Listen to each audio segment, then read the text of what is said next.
I guess you could say I was always the other one. Not the first choice, not the one in the spotlight. That was Anna, my older sister. Everything from the start just came her way, attention, gifts, you name it. My name is Emily, and this is the story of how I grew up. We lived in a decent enough house. Dad worked as a mechanic and Mom was a part-time cashier. They weren't rolling in money, but somehow, there was always enough for Anna. Me? I got the leftovers. One cold December evening, which pretty much set the tone for my childhood, we were sitting around the small dinner table. Anna was going on about some school project she aced. Mom, Dad, my teacher said it was the best in the class. Anna beamed, her eyes lighting up in a way that made my parents practically glow with pride. That's my girl. We knew those science kits were worth every penny, Dad said, his voice full of nothing but pride. Mom nodded. We'll get you whatever you need, honey. You just keep up the good work. I poked at my food, feeling the familiar knot in my stomach. Hey, I got an A on my math test. I mumbled, not sure why I bothered. That's nice, Emily, Mom said, barely glancing my way. Make sure you keep it up. No praise, no excitement. It was like scoring well was expected of me, or worse, like it didn't even matter. I learned early on not to expect much. Christmas was a few weeks away, and the disparity in our living room was almost laughable. Under the tree, beautifully wrapped gifts piled up, all for Anna. I knew the routine. My gifts were usually things like socks or a book, nothing that screamed special. That year, it wasn't any different. Anna ripped through her presents with glee, uncovering new clothes, gadgets, and even a brand new laptop. Oh my God, this is awesome. Thanks, Mom and Dad, she squealed. I unwrapped my own, a second-hand novel, and a pack of plain shirts. Thanks, I said, trying to keep the disappointment out of my voice. When the holidays were over, things went back to the usual routine. Anna was the star, and I was just there. Aunt Sarah was the only one who seemed to notice. She'd drop by now and then, always with a small gift just for me, something that made me feel seen. But those visits stopped after one particularly ugly argument. I was coming home from school when I overheard them in the kitchen. You can't keep doing this, John. You're ignoring your younger daughter, Aunt Sarah said, her voice stern and full of frustration. Sarah, she doesn't need as much as Anna, Dad fired back, his tone harsh. That's not the point. It's about showing both your daughters that you care. Well, maybe if Emily was more like her sister, it wouldn't be so hard, Dad retorted, not realizing I was listening. Aunt Sarah saw me first, her face dropping as she caught my eye. I ran up to my room, before I heard any more, the sting of tears hot on my cheeks.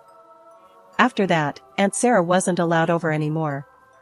Dad said she was causing trouble, stirring up drama that didn't exist. But it did exist, I lived it every day.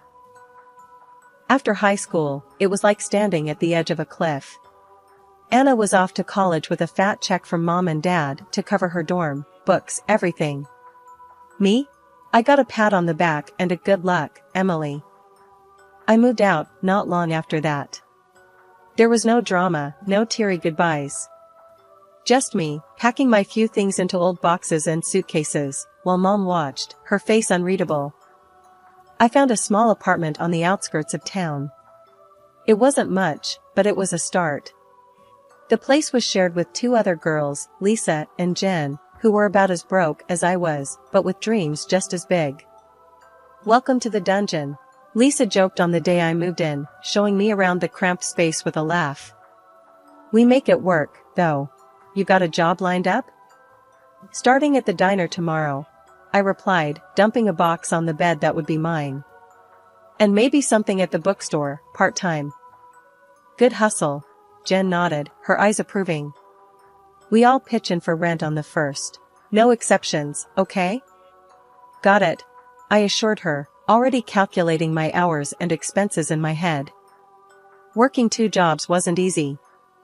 The diner had me on my feet all day, taking orders, dodging the grumpy chef's temper, and smiling through it all. Nights or evenings I spent at the bookstore, shelving books and ringing up sales, the calm a stark contrast to the diner's chaos. Months turned into a year, and saving up for college seemed like chasing a mirage. Just when I'd have a little put aside, something came up. Like the time I got sick. It hit me out of nowhere. One day I was fine, the next, I was burning up, barely able to get out of bed. Lisa found me like that, shivering under a pile of blankets. "Jesus, Em, you look like hell," she exclaimed, her face creased with concern. "You need a doctor." "I can't afford a doctor," I muttered, feeling the room spin a little. "We'll figure it out," she insisted, pulling out her phone. "There's a clinic, they charge based on what you earn. Don't be stubborn about this." The clinic was a crowded, weary place where the wait times could break you if the illness didn't. When my turn finally came, the doctor was a kind, tired-looking man who prescribed some meds and plenty of rest. "You need to take it easy," he advised, handing me a prescription. "Can you take some time off work?" I almost laughed. "Not really, but I'll see what I can do." Back at the apartment, I crunched the numbers. Meds, missed shifts, just scraping by on rent, it all added up too fast. My college fund, the little there was, dwindled to nothing. After the medical ordeal and draining my savings, I knew I had to face it, I needed help. Swallowing my pride, I decided to call home. It had been a while since we talked, not properly since I moved out. The phone rang, and I braced myself. "Mom? It's Emily." "Emily, this is unexpected. Everything okay?" Her voice was cautious, not warm or worried. "I need to ask a favor. Can I come home for a bit? Just till I get back on my feet?" My voice sounded small, even to my own ears. There was a pause, the kind that tells you the answer won't be what you want to hear. "Oh, Emily, you know your sister just moved back in with her husband. They're using your old room. There's really no space." My heart sank, but I pushed on. "Can't we figure something out? Maybe I could sleep on the couch? It's just for a little while." There was another long pause. "I'm sorry, Emily. It's just not possible right now. Maybe when things settle down with Anna and the baby." I hung up and sat there, the silence of the apartment pressing down on me. They had made their choice, and I wasn't it. I was on my own, truly on my own. The next few days were a blur of applying for any job I could find, skipping meals to save a few bucks, and trying not to think about the fact that my own family had turned me away when I needed them the most. It was during one of my late-night job searches that I got a call from Aunt Sarah. "Emily, sweetheart, I heard about what happened. Are you okay?" Her voice was like a lifeline. "Hey, Aunt Sarah. I'm managing. Just trying to figure things out. Listen, why don't you come stay with me for a while? You shouldn't be alone through this." I felt tears prick at my eyes, relief washing over me. "Really? Are you sure? I don't want to impose." "Of course, I'm sure. You're not imposing. Your family, more than just when it's convenient. Pack your things, and come over. We'll sort the rest out together." "Thank you, Aunt Sarah. Thank you so much," I said, my voice thick with emotion. Packing up my things again, I couldn't help but feel the weight of the rejection, but also the warmth of being welcomed without conditions. Aunt Sarah's place wasn't big, but it was filled with love, something that had been sorely missing for too long. When I arrived, Aunt Sarah was waiting at the door. She wrapped me in a big hug as soon as I stepped out of the cab. "You're home now, Emily. Let's not worry about anything else tonight," she said, ushering me inside. Life at Aunt Sarah's was different from anything I'd known. It was quiet, peaceful, and, most importantly, I felt wanted. A few days after I moved in, Aunt Sarah and I sat down at her old, scarred kitchen table for some real talk. The morning sun spilled over the cluttered surface, turning the steam from our coffee cups into golden swirls. "So, Emily, what's the plan?" Aunt Sarah asked, her eyes locking onto mine with that direct, no-nonsense way she had. I took a deep breath, stirring my coffee slowly. Honestly, Aunt Sarah, I want to go to college. I want to be a lawyer. But everything's just messed up right now. She nodded, tapping a finger on the table, thoughtful. Lawyer, huh? That's a big dream, Emily. Big dreams are good. They keep us going. But they need big plans. What's stopping you? Money, I said, flatly. Money is stopping me. And I've been working jobs, but it's never enough, especially not for law school. Aunt Sarah leaned back, her chair creaking slightly under the shift. I might have a solution for that. But it comes with a condition. I frowned, curious and a bit wary. What kind of condition? You get into college, and I'll pay for it. But, Emily, you've got to commit. No half measures. You work your tail off, you study hard, and you pass everything. Not just pass, excel. Can you do that? Her offer floored me. It was more than I could have hoped for. Yes, I can do that. I will, Aunt Sarah. Thank you. With that, we started planning. I applied to colleges that offered good law programs, crafting application letters late into the night. When the acceptance letter from a well-respected state college came, I actually pinched myself, thinking I was dreaming. I did it, Aunt Sarah. I got in. College was tough. Law school even tougher. Aunt Sarah's financial support freed me from the constant stress of money, but it put another kind of pressure on me. The pressure to succeed, not just for myself, but for her too. As semesters passed, I not only met Aunt Sarah's expectations, I exceeded them. My grades were top of the class, and I landed an internship at a local law firm. One evening, after a particularly grueling day at the firm, I came home to find Aunt Sarah in the kitchen, her expression more serious than usual. Sit down, Emily. We need to talk. Worry pricked at my heart as I took a seat, noticing she wasn't her usual self. What's wrong, Aunt Sarah? She sighed, a long, heavy sound. Nothing's wrong, exactly. I just want you to know how proud I am of you. You've done more than I ever expected.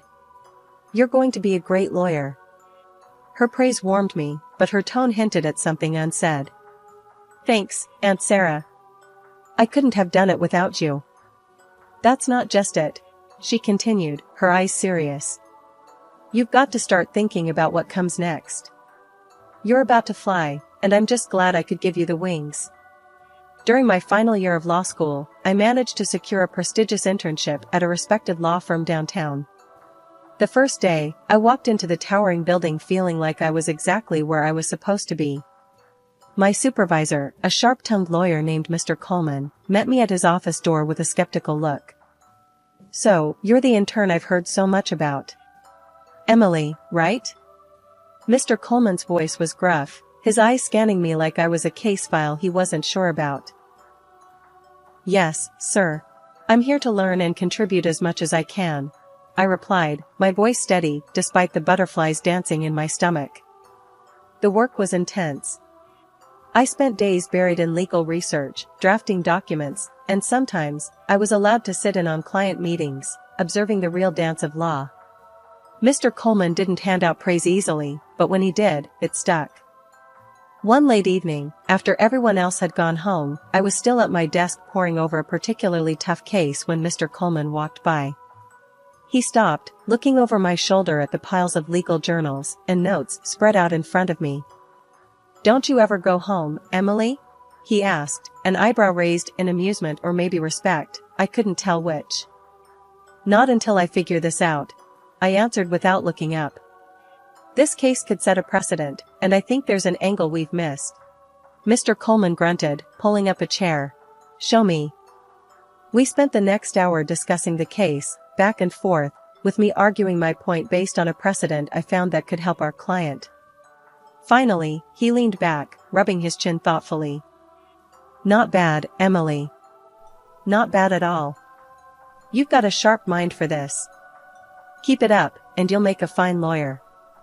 The day I graduated, I felt a mix of pride and nostalgia. Aunt Sarah was in the front row, clapping louder than anyone else, her eyes shining with tears.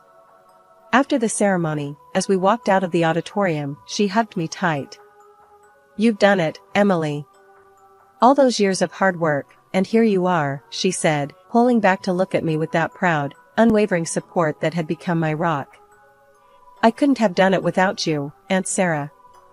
You believed in me when no one else did, not even myself," I said, my own eyes misty. With law degree in hand, I started applying for jobs. The market was competitive, brutal even, but I was not deterred. I sent out dozens of applications, went on several nerve-wracking interviews, and finally, I got a call that would start the next chapter of my life. "Ms. Emily, this is Jared from Mason and Associates. I'm pleased to inform you that we'd like to offer you the position. Your internship performance was highly recommended by Mr. Coleman, and we believe you'd be a great fit." I almost dropped the phone. "Thank you, Jared. I'd be honored to accept." When Aunt Sarah told me my sister Anna had never graduated college due to her early pregnancy and quick marriage, I wasn't really surprised. Aunt Sarah's health took a turn for the worse not long after that revelation. I was at work, buried in files, when I got the call from the hospital. My world stopped. I barely remember grabbing my things and rushing out. Everything after that was a blur until I reached her side. She was weak, her voice barely a whisper, but her eyes were the same, sharp and knowing. "Emily," she murmured as I took her hand, trying to swallow the lump in my throat. "I'm here, Aunt Sarah. I'm right here," I managed to say, my voice trembling. She squeezed my hand, her grip frail, but firm. "You did good, kid. I'm so proud of you. You remember what I always told you? To be strong. To stand up for myself," I replied, the tears I had been holding back now streaming down my face. "That's right. And you have," she said, her voice growing fainter. "I've left you something. In my will. The house, it's yours now." I nodded, unable to speak, squeezing her hand. We didn't say much after that. We didn't need to. Later that night, she passed away quietly in her sleep. The months following her death were a blur of legal matters and settling into the house that was now legally mine. I transformed it into something that felt like a real home for the first time in my life. Then, out of the blue, my parents and Anna with her husband and kids decided to visit. I should have known they weren't just coming to check on how I was holding up. As soon as Anna walked in, she started inspecting the place like she was at an open house, commenting on every piece of furniture and layout. "Oh, this would be perfect for the kids," she said loudly. "Look at all the space, Mom." Her husband nodded, adding, "Yeah, we could really spread out here." I clenched my fists, trying to keep my cool. It wasn't until my mother chimed in that I lost it. "Emily, you should really think about letting Anna have the house. They need the space, what with the kids and all. You can manage fine in a smaller place, can't you?" I stared at them, disbelief turning quickly into anger. "Are you serious? This is my house. Aunt Sarah left it to me, not to Anna. I'm not going anywhere." Anna, who had been pretty quiet, finally piped up, her voice dripping with entitlement. "But you don't need all this space, Emily. It's just you here. We're a family of 5. It just makes sense for us to have it." That's when I laughed. It wasn't because anything was funny, but because the sheer audacity of their request was absurd. "You think just because you have kids and a husband, I have to give up my home? That's not how this works." Mom looked shocked. "Emily, don't be greedy. Think of the family." "Family?" I scoffed, the word bitter in my mouth. Where was this family when I needed a place to stay? When I needed help? They didn't have an answer to that. "Look," I said, my voice firm as I stood up taller, "I appreciate you all coming here, but this house is mine. Aunt Sarah wanted me to have it, and I'm going to honor her wish. You need to leave now." Anna's husband tried to argue, his face turning red, but I didn't let him get far. "Out. All of you, now. Or I'll call the police." They muttered about me being ungrateful and greedy as they gathered their things. Anna shot me a look that could freeze lava, her disappointment clear. But as they left, the weight on my shoulders lifted. I had stood up for myself, for my home, and for Aunt Sarah's memory. I came home from work to the most absurd situation. I couldn't get into my own house, the locks had been changed. Before I could process what was happening, I heard noises inside and started banging on the door. It swung open and there stood my sister Anna, with her husband and their kids scattered behind her. "We've decided to move in here," she declared with a smug look, as if it was the most natural decision in the world. "What are you talking about? This is my house," I snapped, disbelief and anger swirling inside me. Anna shrugged, unbothered. "Well, we need it more than you do. We've already moved everything in." "That's not how any of this works, Anna. I'm calling the police," I said, fumbling for my phone. She laughed, clearly thinking I was bluffing. "Sure, go ahead." I dialed 911. While we waited, our parents showed up, drawn by the commotion. They sided with Anna, of course. "Emily, why are you being so difficult? This is family, we should stick together," Mom said, her voice high-pitched and nervous. "Dad, tell her," Anna added, turning to our father, who just frowned at me. "This is just plain wrong, and you know it," I shot back, the reality of the situation making my hands shake with rage. Anna's husband, who'd been silent until then, stepped up. "Just drop it, Emily. Otherwise, you'll regret it," he sneered, his tone menacing. I started recording on my phone, aiming it at him.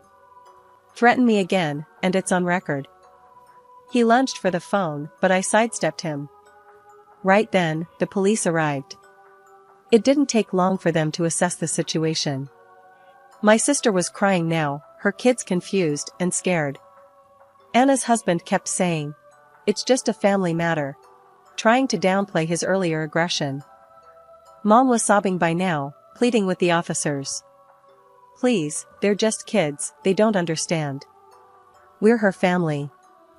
I took a deep breath before I explained to the police. They broke in and changed the locks. I didn't give them permission. "This is my house." The officers were firm. "Breaking into a house and changing the locks is illegal, even if you are family," one of them told Anna and her husband. Finally realizing the seriousness of the situation, my family's bluster faded. The police made it clear they had to leave. Reluctantly, and with plenty of resentful glances thrown my way, they gathered their things. After the police left, I called a locksmith to change the locks again, this time making sure no one else had the keys. As I stood in the doorway of my reclaimed space, the silence was heavy, filled with the echoes of the confrontation. It was a few months later when I met Mike. He was a friend of a friend, introduced to me at a small gathering. Mike was easy to talk to, with a straightforward way about him that I appreciated. "So, you've had quite the year, huh?" Mike said, handing me a drink with a knowing smile. "You could say that," I replied, the corner of my mouth tilting up in a half-smile. "It's been eventful." As the evening went on, we talked about everything and nothing, music, books, our shared disdain for soggy French fries. It was refreshing, talking to someone who didn't see me as the overlooked sister, or the woman who kicked her family out. Weeks turned into months, and Mike started coming around more often. One quiet evening, as we sat watching a movie with a bowl of popcorn between us, Mike turned to me. "Emily, I've been thinking," he began, pausing the movie. "Yeah?" I responded, my heart skipping a beat. "I really like what we have. I mean, I know your house is your sanctuary, but I was wondering if you'd be okay with me being a more permanent part of it," he asked, his voice tentative. I looked at him, really looked, and saw everything I needed in his sincere, hopeful gaze. "I'd like that," I said simply, and his smile lit up the room. Life didn't become perfect overnight, but it felt a whole lot lighter with Mike by my side. We faced a few more challenges, like when Anna tried to stir up trouble again by spreading rumors about me being heartless. But this time I didn't face it alone. "Let them talk," Mike said one evening after I got a frustrating call from Mom, telling me how upset Anna was. The people who know you, really know you, they know the truth. That's all that matters. He was right, and slowly, I began to let go of the anger and resentment. It wasn't worth holding on to. Instead, I focused on the good, the home I was building, both the physical walls around me and the emotional barriers I was letting down.